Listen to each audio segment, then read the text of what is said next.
What's up, everybody? Welcome back to another episode of Rooted and Relentless. I'm your host, Steph Rubio. I'm really excited today to introduce a guest that I think you'll also be a little bit familiar with. Very on point for what we're talking about today, collaboration over competition, collaboration being the theme. And I've done a lot of that with Taylor. So you've seen her before, but I'm super duper excited to introduce you to Taylor Smith. She is a personal brand and visibility coach, helping female entrepreneurs grow their income through authentic visibility and personal storytelling. She's the host of the Power Table community and conference, a sought after speaker, a 4 times founder, and a mastermind leader known for helping women turn their stories into scalable, profitable brands. And most of that is exactly how I know Taylor. I've been to her conference. I'm in her mastermind. So I'm so excited to chat today. Welcome to Rooted and Relentless, Taylor. I'm so excited to be here as a friend and also avid listener of the Rooted and Relentless podcast. I think I can say I've binged every episode. I'm so excited to hear that. It's worth stating that you were a part of this coming to life. You were a part of take your foot off the brake and put it on the gas, Stephanie, and make some decisions. The name, all of that. Like you've seen the journey in some way, shape, or form. So it's pretty cool to have you here for that.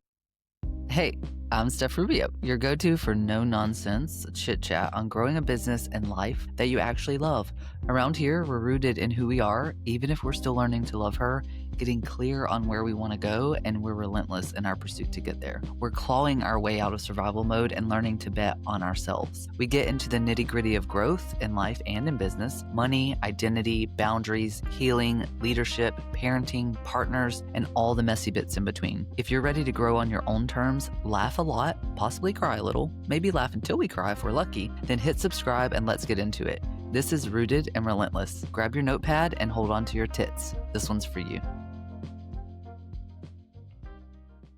It's cool to just see like how much has happened for you in the past few months and how many people have come into your world as well when you started putting the foot on the gas and saying, okay, I'm going to do it all, right? I'm not going to choose between life and business or different priorities. Of course, we're going to focus and have the discipline to choose what we're going to work on at specific times, but you're like, I'm just not going to have a life where I don't go after the things that I want. And I'm so proud of you for that. And you've had so much success from publicly taking everybody on that journey with you. It's been really fun. It's been really fulfilling. And you're a catalyst for that. Earlier this year at your conference specifically, you really hammered home like, what if you kind of took off all the limits? What if you did all those things? And I was like, you're totally right. What if I just stop doing all of that and go in? And so you're a big catalyst for what we're doing right now, being on the Rooted and Relentless podcast. I'm pumped. I'm so excited about this conversation. Let's dig in. So just a little backstory here. I'm in your and I now have a mastermind community that was on the back burner. That's the part you came along for the journey. I was like, okay, it was on the back burner last year, that and this podcast, and they came off the back burner thanks to just getting in this zone.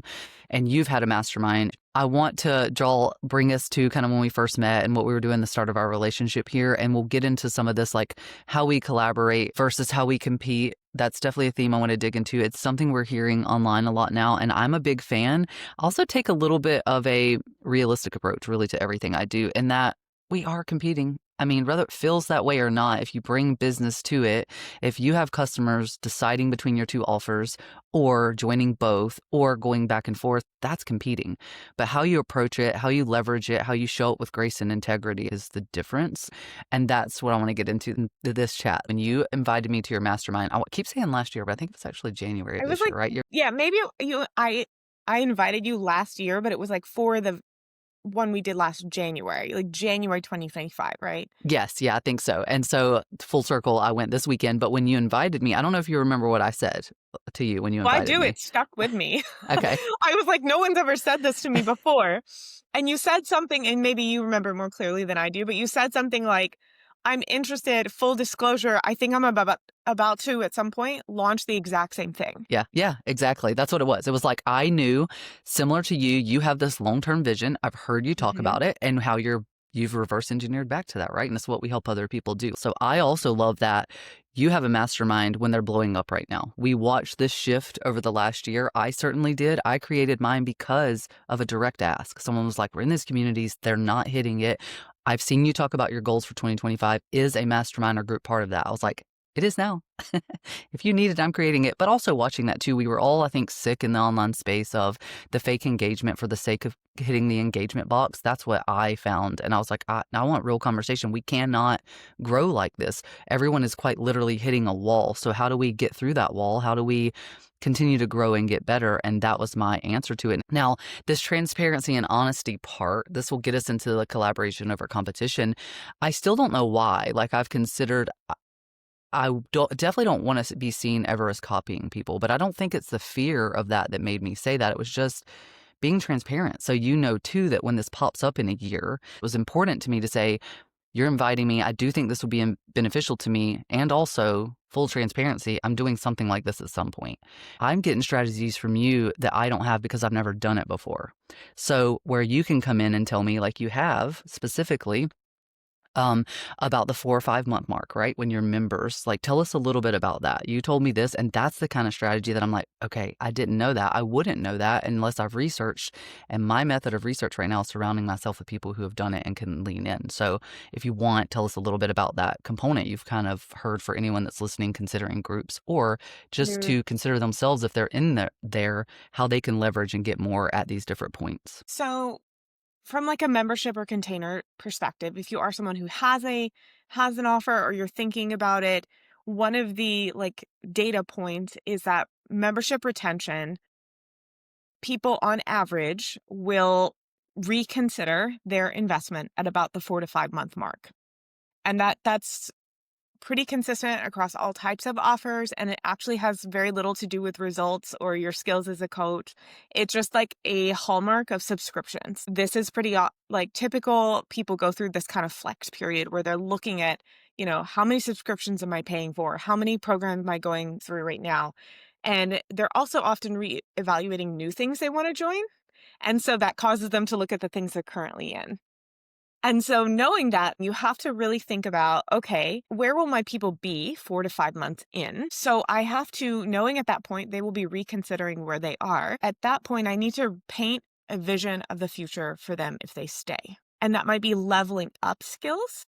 It might be doubling down on clear foundations. Like depending on your offer, it might be something novelty or new, but you really have to be aware of this so that you can position yourself as a person they want to stay invested with, right? It could be exclusivity. So, you offer people who stay in that container opportunities that other people don't typically get. There's all these different ways that you can do that. It can be more of prestige, right? After 4 or 5 months, you're recognized in some way.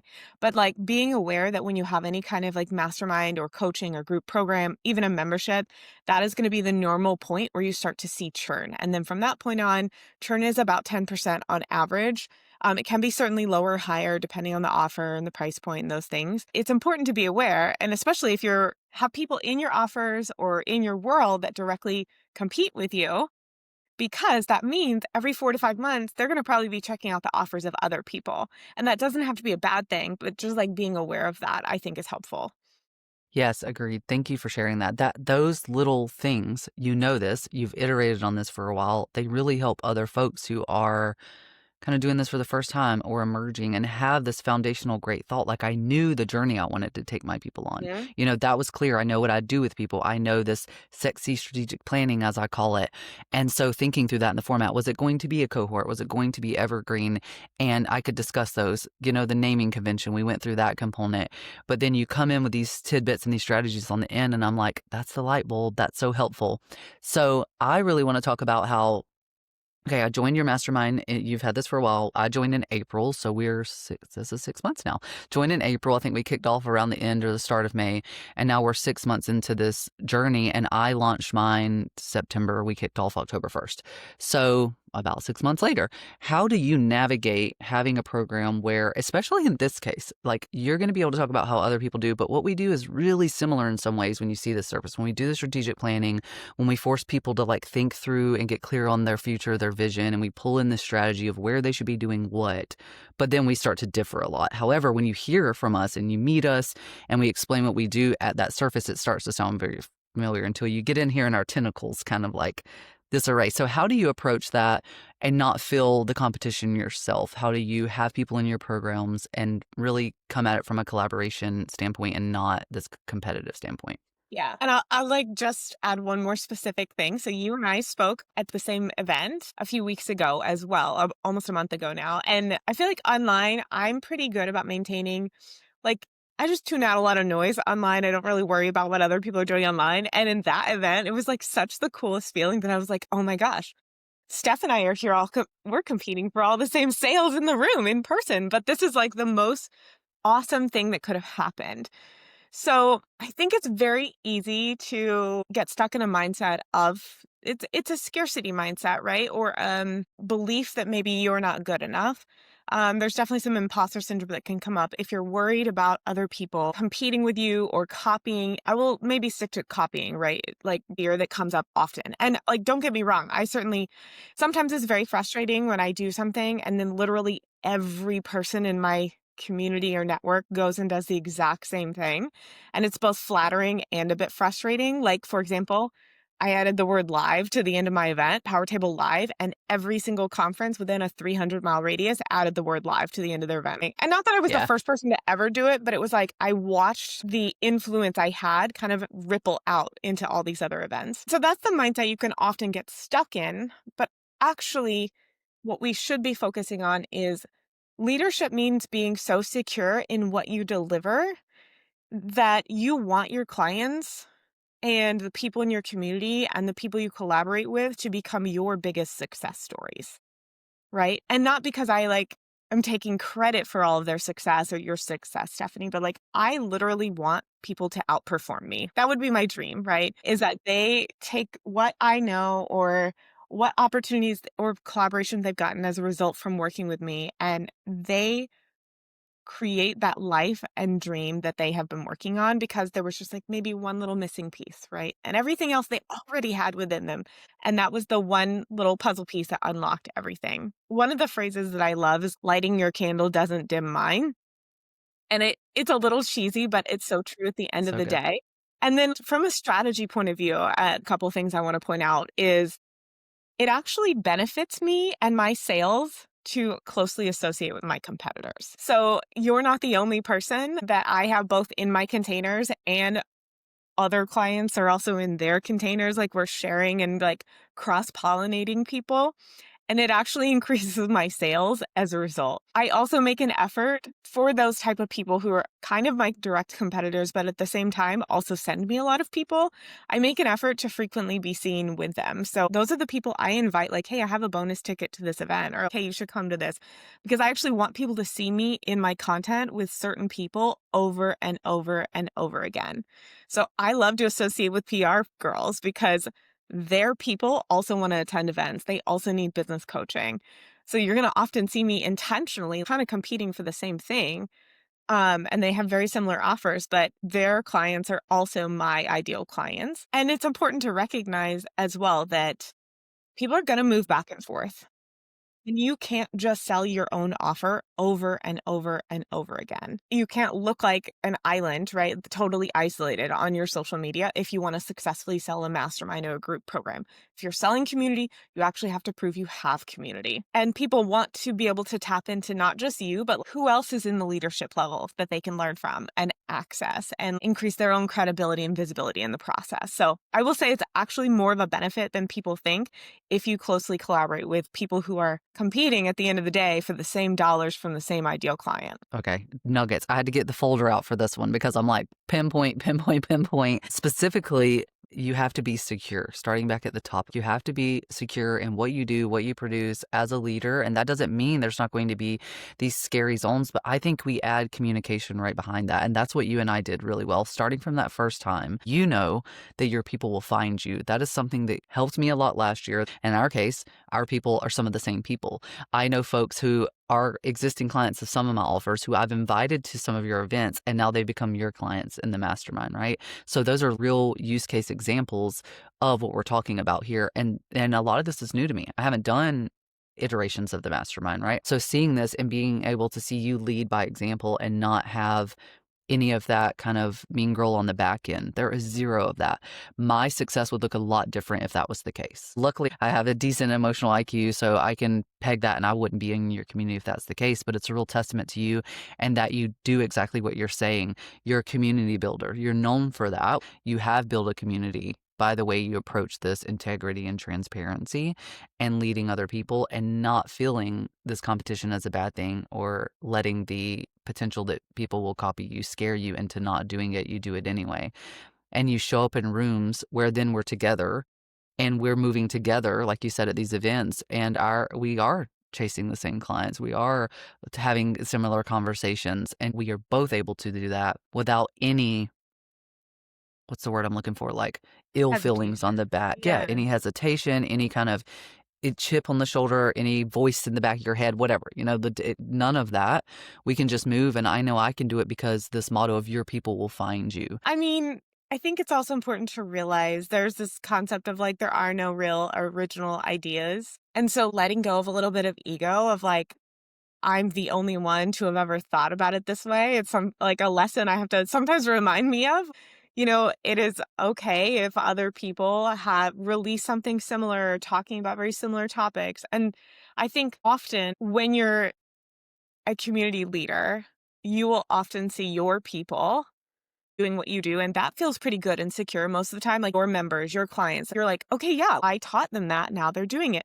But it's more like when you see the other coaches and your competition then suddenly pick up on that topic and they're all talking about it in the same way and they're all using your verbiage, then that starts to become, I think, a little bit of a fatigue or frustration. And one thing that helps me is like recognizing where I differentiate from them and recognizing what do I actually care about at the end of the day. If I were to zoom out at the end of my life or at the end of my business, would I actually even care that they said those things, that they did it in that way?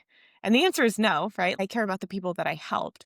But finding, security in what you actually want to be known for, what matters to you in your life, and as a leader constantly refocusing on that and staying fully tapped into what your people need and being willing to collaborate with others, but also recognizing it's kind of like a mental stay in your own lane, essentially. Like give freely. I give so much access to people, connection. That's my sweet spot. But also, I don't watch really a lot of other people's content. I try to just stay focused on my own thing. And that helps with that mindset of there's enough for everybody. Yep, I love that. Okay, what you were just saying is not watching other people. There's so many Yeah. reasons to not do that or taper that. But this reason in particular is why would I be following a lot of other coaches, on Instagram? Why am I consuming their content?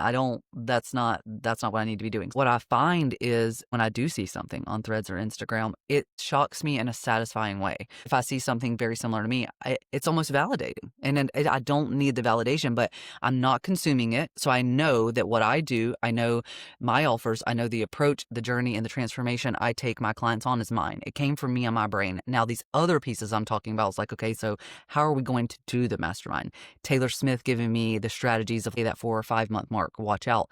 That is what I need. So that's why I put myself in a place where I can get that from someone. Everyone should be doing that. You should be paying for and consuming things that you need to fill in your gaps. I didn't need someone to teach me how to strategic plan other businesses and how to lead people and how to grow community. Like, I got you. I got that part. So fill in your blanks.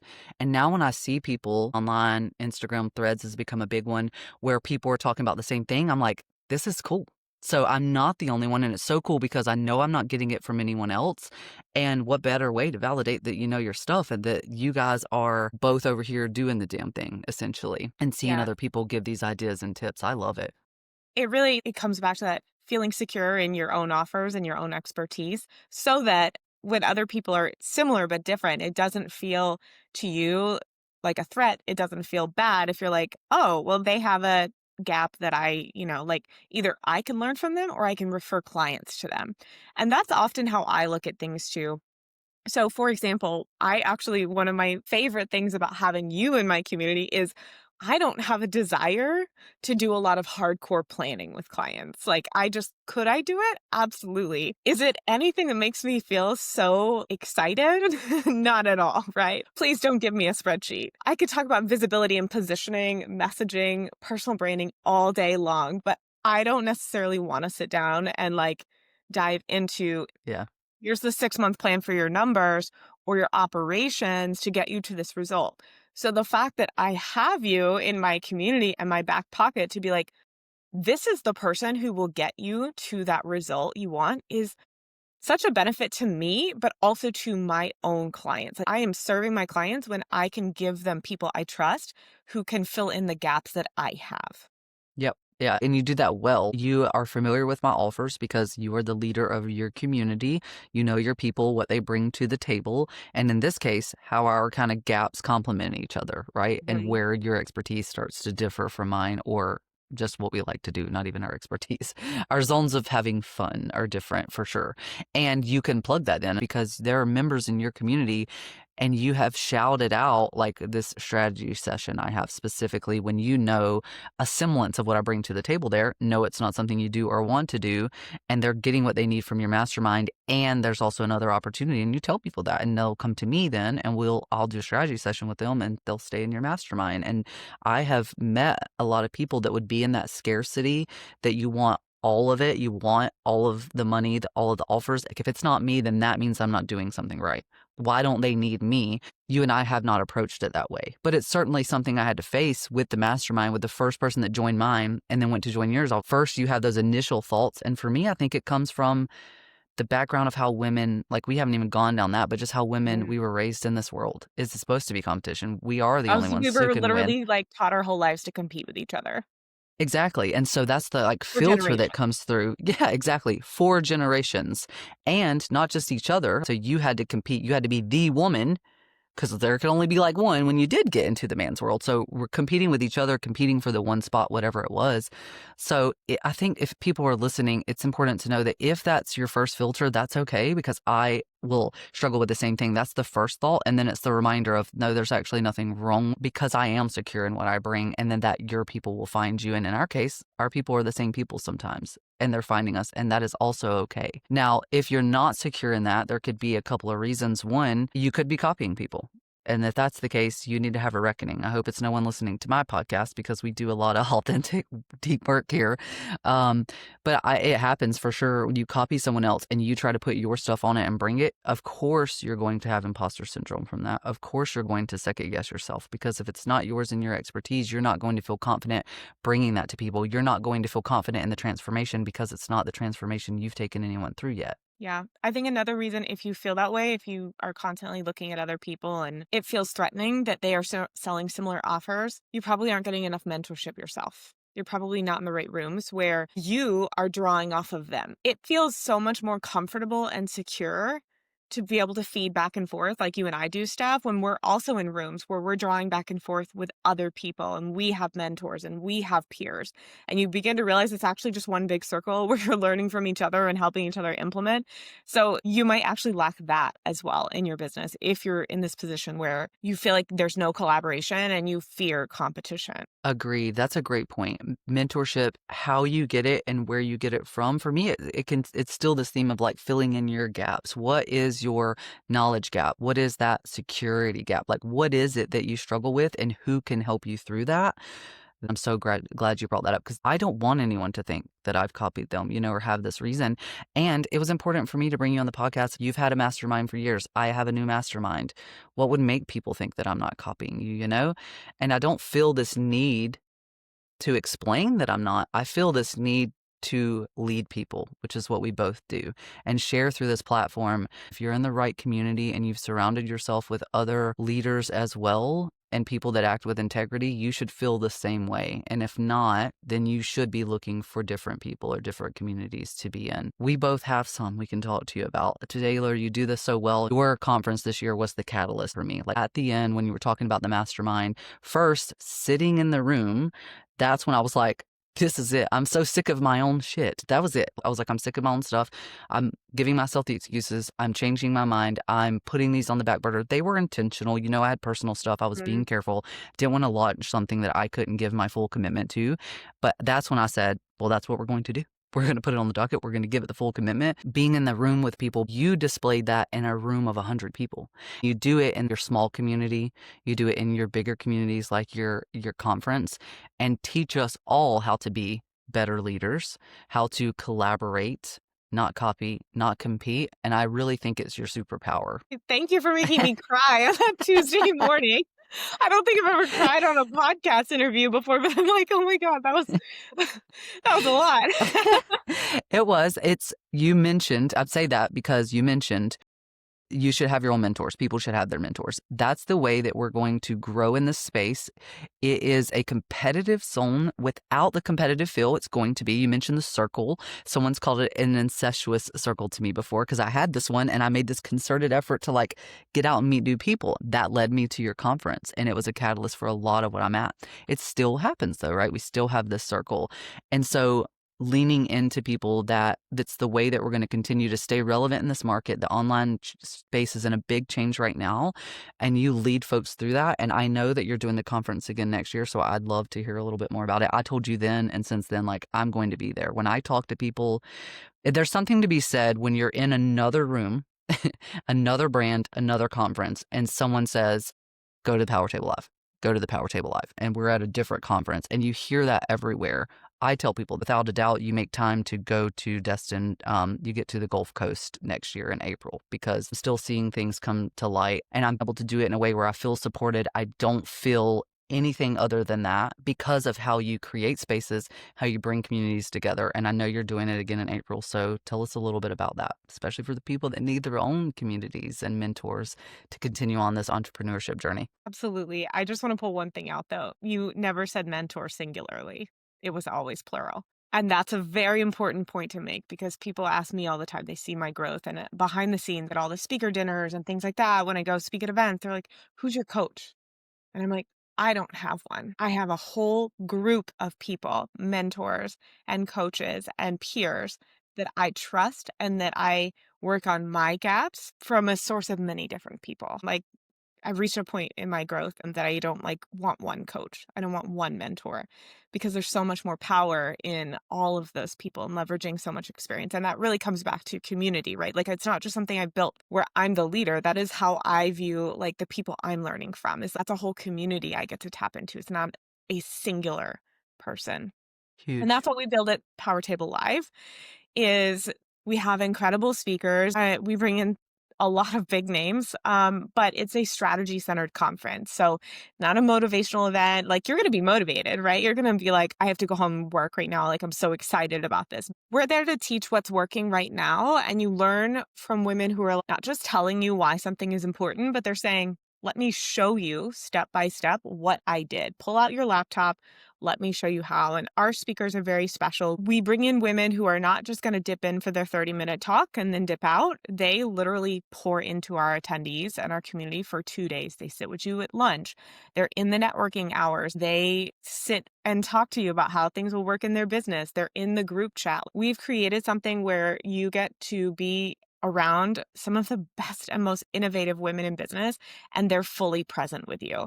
And that's something I have never seen with any other conference that I personally have ever attended. And the community is awesome. So our average attendees walk away with $4,900 in sales, 2 to 3 podcast or speaking invites, 10 new friends, and 5 collaborations of some kind.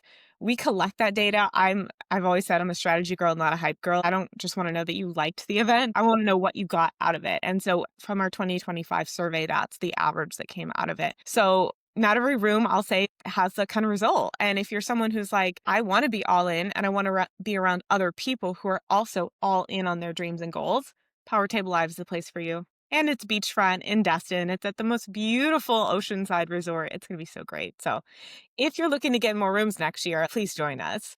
It is the room. If I make one recommendation, and I don't say that lightly because I don't put my name on anything that I don't believe in, I've been to some events where they're being used as a use case of what not to do. And the Power Table Light is not one of those. If I can only recommend one event because of budget, time, family, whatever, it's the Power Table Live. What you said about the speakers, like I'll draw a point there because it's what I've heard the most when I've listened to people talk about it, is the accessibility, the way that you craft it, the opportunities before you even get in the room. So it's not one of those you walk into and you're like, I can't talk to anybody. This is so scary. You already feel a little bit prepared walking in and you're so intentional about that. I grabbed lunch the day I was there and I went to a table inside because I was like, I'm too hot to be outside. And I was like, can I stand right here and start eating? And it was with a speaker. That's how integrated everyone feels. So you have access to everyone's information and expertise. You do it so well. So I'll drop that link in the show notes for sure. I know that tickets sales are open now, so you can grab yours before the room fills up. I have no doubts it's going to fill up. I know people who have already purchased their ticket, so I'll drop that in the show notes. If you're planning your next year and you're trying to figure out what 1 or 2 rooms you can get in or more, I would put the Power Table Live on that list. Absolutely. You said mentors. I am huge on that. I said mentors. You drew a point to that. It's such a great point because I'm the same. I just started referring to you as a mentor recently, Taylor. It's interesting because people see you as this, like, they're like, oh, this is so incredible. I'm like, she's just Taylor. Like, she's freaking awesome. But like, I don't feel like you're this like big celebrity spotlight situation, but visibility works and people do that. And I've I'm like, you been are. getting used to that myself. I walk into places and they're like, you're so famous. And I'm like, what? It's like new thing to step into. Yeah, it's so I had a social media manager last year and she was putting some content together and she was like, why I'm a business coach and why it's so important to have a business coach as a coach. And I was like, this actually doesn't feel real for me. I have mentors. I do not pay a business coach. One of my mentors is still in the corporate space. She's a powerhouse COO woman. She's taught me how to directly communicate. She's a catalyst for a lot of where I'm at. Your mentor that I do pay, right? I'm in your mastermind community because I looked at those gaps I have. And so she helps me with what I bring to the table. You help me with how I translate that into this online world. And I have filled my gaps that way. And you have mentors that do the same. So leaders that lead other leaders, that's what we're doing. And you do that at Power Table Live. So everybody come hang out with us. We'll see you in April. Thank you, Taylor. This was awesome. Thank you so much for having me, Steph. Well, that's a wrap on this episode of Rooted and Relentless. If it made you laugh, nod along, or grab that cute little notebook of yours and scribble something down, please hit me with the SSR, subscribe, share, and review, as in leave a review. Don't forget to tag me on Instagram at virtually_Steph Rubio and tell me what you're reading this week. Seriously, I live for a good book moment. Thanks for hanging. Bye.